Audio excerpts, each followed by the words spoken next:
जय हिंद, नमस्कार। देखिए, जैसे जैसे अग्निवीरों के पहले बैच को 4 साल का समय पूरा होने को जा रहा है, वैसे वैसे अब उन अग्निवीरों के लिए जो 4 साल बाद सेना से बाहर होंगे, उनके लिए सरकारें अलग अलग तैयारियों में लग गई हैं। जैसा आपने देखा होगा कि अभी कुछ दिन पहले केंद्र सरकार ने सभी राज्यों को आदेश दिए थे कि पूर्व अग्निवीरों के लिए निजी सुरक्षा एजेंसियों और प्रशिक्षण संस्थानों में नौकरी सुनिश्चित की जाए। तो अब हरियाणा सरकार ने भी राज्य के पूर्व अग्निवीरों के लिए, यानी जो अग्निवीर 4 साल बाद बाहर होंगे, उन हरियाणा के अग्निवीरों के लिए उम्र में छूट का नोटिफिकेशन हरियाणा सरकार ने जारी कर दिया है। सरकार के मानव संसाधन विभाग की ओर से बीते कल यानी 11 नवंबर को यह आदेश जारी किया गया है। इसमें कहा गया है कि हरियाणा के मूल निवासी पूर्व अग्निवीरों को ग्रुप बी और ग्रुप सी पदों की सीधी भर्ती में अधिकतम आयु सीमा में 3 वर्ष की छूट दी जाएगी, जबकि पहले बैच के अग्निवीरों को अधिकतम उम्र सीमा में जो छूट मिलेगी वो 5 साल की छूट दी जाएगी। लेकिन यहाँ पर यह बात क्लियर नहीं की गई है कि अग्निवीरों की भर्ती का पूरा प्रोसेस क्या रहने वाला है।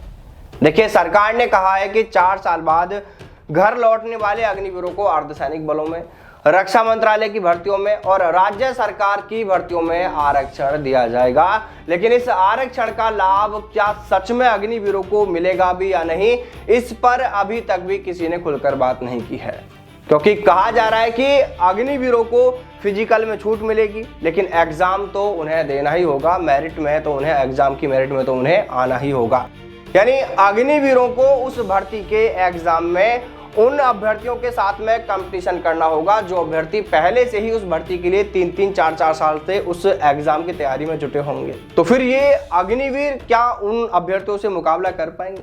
अरे वो तो फिर आगे रहेगा ही जिसकी तैयारी अच्छी है। क्या अग्निवीरों को भी उन एग्जामों की तैयारी का समय मिल पा रहा है? अभी जो अग्निवीर है, क्या उनको पढ़ने के लिए इतना समय मिल पा रहा है? देखिए, 100 बातों की एक बात है कि अग्निवीर सेना में भर्ती भाई ऐसे ही नहीं हुए हैं। उन्होंने फिजिकल पास किया है, मेडिकल पास किया है, रिटन एग्जाम मेरिट में आए हैं और इसके बाद भर्ती की फाइनल मेरिट में चयनित होकर वो सेना में अग्निवीर बने हैं।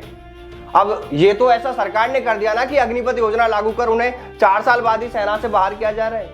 अरे जिन 25% अग्निवीरों को 4 साल बाद सेना में परमानेंट किया जाएगा, भाई उनके लिए भी भर्ती प्रोसेस वही तो था। उसी भर्ती से वो भर्ती हुए हैं जिन 75% को बाहर किया जा रहा है।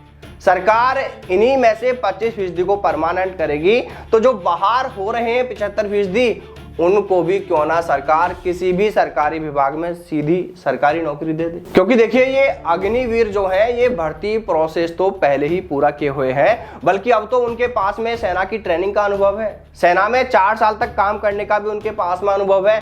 तो क्या इस अनुभव के आधार पर अग्निवीरों को क्यों ना राज्य सरकारों की किसी भी विभाग की सरकारी नौकरी में सीधी नौकरी दे दी जाए, उनको सीधी भर्ती किया जाए?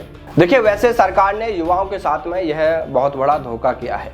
सरकार ने अग्निपथ योजना लागू करते समय कहा कि इस योजना के लागू होने के बाद साल में 2 बार भर्तियां की जाएंगी, जो वैकेंसी की संख्या है उसको काफी बढ़ा दिया जाएगा। लेकिन सरकार ने असल में किया क्या? देखिए, ना तो साल में 2 भर्तियां कराई जा रही हैं और उल्टा वैकेंसी की जो संख्या थी उसे आधा कर दिया गया। आपने देखा होगा कि पहले जब सेना में परमानेंट सैनिकों की भर्तियां होती थी, उस समय हर साल सेना में लगभग 70,000 से 80,000 के बीच में जवानों की भर्ती होती थी हर साल। लेकिन अब क्या हो रहा है? अब हर साल 40 से 45,000 अग्निवीरों की भर्ती की जा रही है।